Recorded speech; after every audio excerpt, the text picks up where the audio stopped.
Hello friends, कैसे हैं आप सब।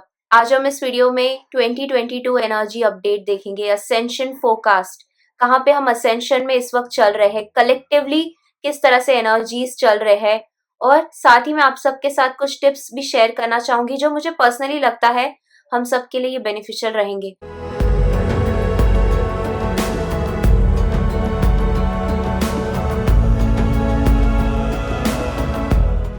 हम 2021 की बात करते हैं। 2021 जिस तरह से ऑलरेडी मैं अपने पास वीडियोस में मेंशन कर चुकी हूँ, ये एक ट्रांसफॉर्मेटिव ईयर रहा है। बहुत सारी चीजें एक्सपोज होती आई है ये साल, जैसे बहुत सारे इल्यूजन्स फॉल हो रहे हैं।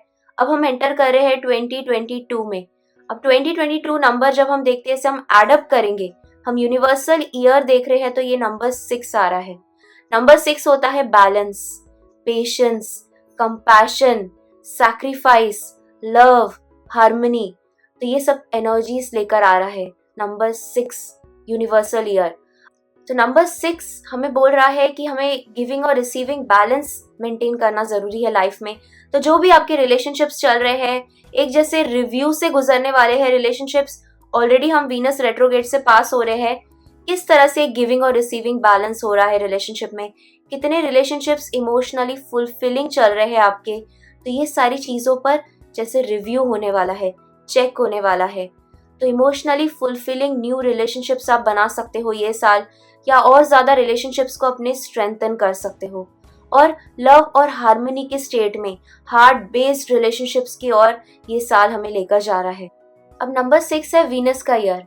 वीनस होता है love, harmony, beauty, home environment. तो यहाँ पे आप अपने आप को और ज़्यादा ब्यूटीफाई करने में टाइम स्पेंड कर सकते हो। सेल्फ लव, सेल्फ केयर के लिए ये बहुत अच्छा ईयर है। अब यहाँ पर हम एस्ट्रोलॉजिकली भी देखते हैं तो अप्रैल मंथ तक डिस्ट्रक्टिव और ट्रांसफॉर्मेटिव एनर्जीज दिख रहे हैं। अप्रैल मंथ के बाद में प्लैनेट्स अपने हाउसेस चेंज कर रहे हैं, जैसे जुपिटर मीन राशि में जा रहे हैं, अपने ही साइन में जा रहे हैं। तो यहाँ पर प्लैनेट जुपिटर हमें बोल रहे हैं कि हमें फेथ रखना है, बिलीव रखना है, ट्रस्ट रखना है यूनिवर्स पे। तो जैसे हमें लीप ऑफ फेथ लेना है। हम राहु केतु भी देखें तो राहु और केतु अपना साइन चेंज कर रहे हैं अप्रैल 12 से। सो राहु जाने वाले हैं मेष राशि में, एरीज में, और केतु जाने वाले हैं तुला राशि में, लिब्रा साइन में। तो यहाँ पे राहु के एनर्जीज हमें बोल रहे हैं कि हमें अपने आप के पावर में आना है, अपने पर्सनल पावर में आना है, स्टेप आउट करना है, रिस्क लेना है, लाइफ में आगे बढ़ना है। और साथ ही केतु की एनर्जीज रिलेशनशिप में आ रहे हैं। तो जो भी को डिपेंडेंट रिलेशनशिप्स है, कार्मिक रिलेशनशिप्स है, उसमें ये केतु क्वेश्चन करने वाले हैं, वो रिलेशनशिप्स कट होने वाले हैं। और प्लैनेट शनि कुंभ राशि में जा रहे हैं, अपने ही राशि में जा रहे हैं। सो एक्वेरियस साइन, कुंभ राशि एक ह्यूमैनिटेरियन साइन है। अब यहाँ पे शनि हमें बोल रहे हैं कि हमें ह्यूमैनिटी के लिए कुछ करना है। कम्युनिटी फॉर्म कर सकते हैं, नेटवर्क सर्कल्स बिल्ड कर सकते हैं, एक जैसे इन्वेंटर बनना है, क्रिएटर बनना है। और कुछ अनप्रेडिक्टेबल चीजें भी हो सकती है, कुछ ऐसे इवेंट्स भी हो सकते हैं जो अनप्रेडिक्टेबल हो। अचानक से कोई इवेंट्स आ सकते हैं जो बहुत से लोगों की लाइफ ट्रांसफॉर्म कर लेंगे, क्योंकि एक जैसे जस्टिस का टाइम आ रहा है और ओल्ड सिस्टम फॉल होते जा रहा है। तो फिर से न्यू सिस्टम बिल्ड होगा, और जो ओल्ड सिस्टम जो बना हुआ है, जो इतने सारे रेप्टिलियन सोल्स है पावर पोजीशन पे जो गलत काम कर रहे हैं, जो गलत उनके रूल्स और ऑर्डर्स चलते आ रहे हैं, वो अपने पोजीशन से हटा दिए जाएंगे। आप देखेंगे कि बहुत सारे जो नॉर्मल लोग हैं जो अब तक अवेकन नहीं हुए थे, अचानक से 2022 में ये अवेकन होना स्टार्ट होंगे। और ये देख पाएंगे कि किस तरह से ये कुछ लोग जो स्पिरिचुअल लोग हैं, ये बोलते जा रहे थे और हम नहीं सुन रहे थे, अब उनको रियलाइज होगा कि ये एक्चुअल में सही बोल रहे थे। और बहुत सारे ऐसे मोमेंट्स भी हो सकते हैं, जैसे change of place, change of location. तो जैसे अपना घर चेंज करके कोई अलग लोकेशन में जाना, तो एक जैसे सोल गाइडेंस आएगा उनका कि ये पर्टिकुलर प्लेस छोड़ के वो दूसरे प्लेस में जा सकते हैं। और अगर हम असेंशन की बात करें तो हम जानते हैं कि प्लैनेट अर्थ असेंशन प्रोसेस से गुजर रहा है।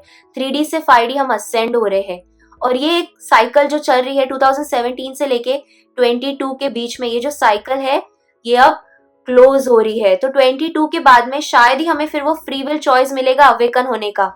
तो अब अवेकन होने का हम लास्ट चांस, एक फाइनल कॉल हम बोल सकते हैं, जैसे लास्ट चांस मिल रहा है अगर अभी हम अवेकन नहीं हो पाए, अगर हम फ्री विल चॉइस अपने नहीं ले पाए, तो हमारे लिए आगे बहुत डिफिकल्ट होने वाला है, क्योंकि इस वक्त हम एक जैसे ओवरलैपिंग फेज से गुजर रहे हैं।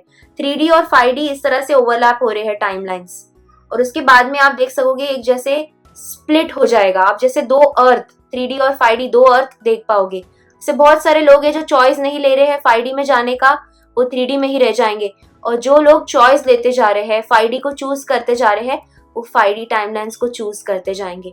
तो हम इस वक्त एक ओवरलैपिंग फेज से गुजर रहे हैं। हमें एक जैसे फ्री विल चॉइस मिल रहा है कि हम किस तरह से चॉइसेस ले रहे हैं और अपने आप को चूज कर रहे हैं कि हमें 5D अर्थ में रहना है कि 3D अर्थ में ही रखना है।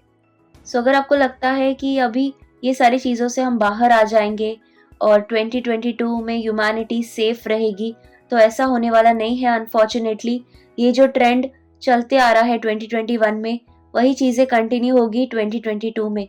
सो वॉर अब तक ख़त्म नहीं हुआ है, ये बैटल अब तक चल ही रहा है, और ये आने वाले कुछ टाइम तक ये चीज़ें चलती ही रहेगी, जब तक यहाँ पे मेजॉरिटी पॉपुलेशन वेकअप नहीं हो जाता है।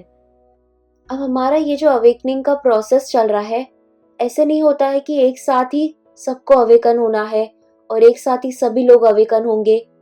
तो इस तरह से नहीं होता है, ये वेव्स में होता है कि वेव्स में लोग अवेकन होते हैं, फिर वो दूसरों को हेल्प करते हैं, एक जैसे चेन बना रहे हैं, और फिर धीरे धीरे करके अवेकनिंग होते जा रही है।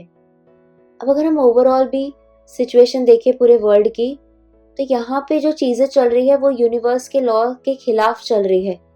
ह्यूमन राइट्स का ऑनर नहीं किया जा रहा है, जबरदस्ती किया जा रहा है लोगों के साथ। और आने वाले टाइम में भी आप देखोगे ऐसे बहुत सी चीजें क्रिएट की जाएगी। ये चीजें होगी नहीं, बट ये क्रिएट की जाएगी, जैसे water shortage, food shortage, cyber attacks, alien invasions भी सुनने में आ सकते हैं। तो ये सारी चीजें इंजीनियर्ड है, मतलब क्रिएट की जाएगी। सो अब मैं आपके साथ कुछ टिप्स शेयर करना चाहूँगी, जैसे हम अपने आप को प्रिपेयर कर सकते हैं इस आने वाले टाइम के लिए। तो पहला टिप है कि आपको घर में फूड स्टॉक करके रखना है। 6-8 महीने का फूड एटलीस्ट घर में आपको अवेलेबल रहना चाहिए। दूसरा है कि आपको नेचर के साथ अपने आप को जोड़ना है, अर्थ के साथ अपने आप को आपको कनेक्ट करना है। हम जितना नेचुरल चीज़ों के साथ अपने आप को जोड़ेंगे, उतना हमारा फ्रीक्वेंसी स्टेट हाई होगा। तो यहाँ पे हमें फ्रीक्वेंसी पर ध्यान देना है कि कैसी हमारी फ्रीक्वेंसी है, वैसे ही चीज़ें हम अट्रैक्ट करेंगे अपने लाइफ में। तो फ्रीक्वेंसी रेस करने के लिए आपको अपने डाइट पर ध्यान देना है, अपने हेल्थ पर ध्यान देना है, और नेचर के साथ, मदर अर्थ के साथ अपने आप को कनेक्टेड रखना है, हार्मनी में रखना है। तो अर्थ के साथ रहना मतलब जैसे खुद का फूड खुद ग्रो करना, किसी पे डिपेंडेंट नहीं रहना, या लोकल कम्युनिटीज फॉर्म कर सकते हैं, जैसे बार्टर सिस्टम होता है, एक्सचेंज कर सकते हैं चीज़ें और हेल्प कर सकते हैं एक दूसरे को। दूसरा है आपको अपने ऑरा को प्रिपेयर रखना है, पावरफुल रखना है।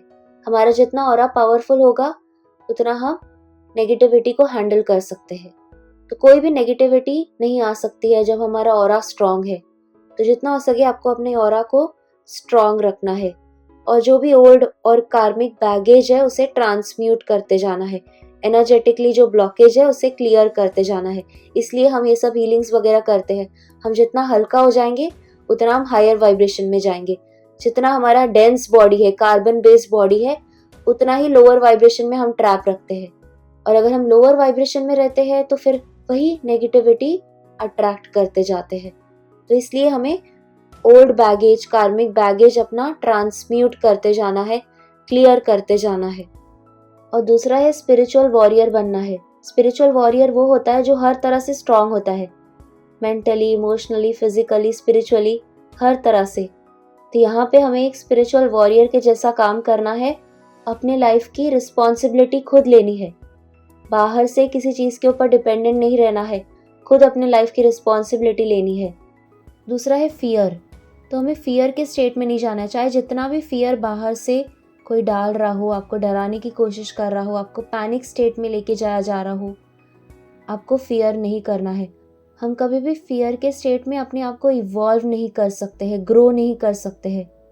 हमें फियरलेस बनना है। तो हम यूनिवर्स पे जब ट्रस्ट रखते हैं, तो हम अपने आप सेफ महसूस करना स्टार्ट कर लेते हैं। तो हम धरती पर भी सेफ फील करेंगे। जब हमारा यूनिवर्स के साथ कनेक्शन ही नहीं होगा, हम यूनिवर्स पे ट्रस्ट ही नहीं करेंगे, तो हम धरती पे भी फिर सेफ महसूस नहीं करेंगे अपने आप को। दूसरा है कंपैशनेट रहना है। पहले तो हमें अपने आप के साथ कंपैशन के साथ काम करना है। सेल्फ लव, सेल्फ केयर, अपने आप का हमें ध्यान रखना है। खुद के हेल्थ का, डाइट का, रूटीन का, एक्सरसाइज का, उसके लिए टाइम निकालना है। सो ओवरऑल अगर हम देखें तो हम एक शिफ्ट से गुजर रहे हैं। ओल्ड फॉल होते जा रहा है, डिस्ट्रॉय होते जा रहा है और न्यू बिल्ट होते जा रहा है। आने वाले कुछ सालों में 2025 और उसके बाद के जो साल रहेंगे, हम इस न्यू अर्थ को, फिफ्थ डायमेंशन, गोल्डन एज जो हम कहते हैं, इसे हम एक्सपीरियंस भी कर पाएंगे। लेकिन ये तभी होगा जब हम इस वक्त कलेक्टिवली अपने आप पर काम करते हैं और कलेक्टिवली हम एफर्ट करते हैं। अपने आप को भी हमें जागरूक करना है और दूसरों को भी जागरूक करते जाना है। यूनिटी में हमें क्रिएट करना है इस न्यू अर्थ को। तो मैं आपसे पूछना चाहूंगी, क्या आप प्रिपेयर्ड हो इस न्यू अर्थ के लिए? क्या आप रेडी हो इस न्यू बर्थ के लिए? आपके पास भी अगर कोई टिप्स है तो आप जरूर कमेंट्स में मेंशन कर सकते हो। Thank you everyone, thanks for watching. Have a blessed year everyone, thank you.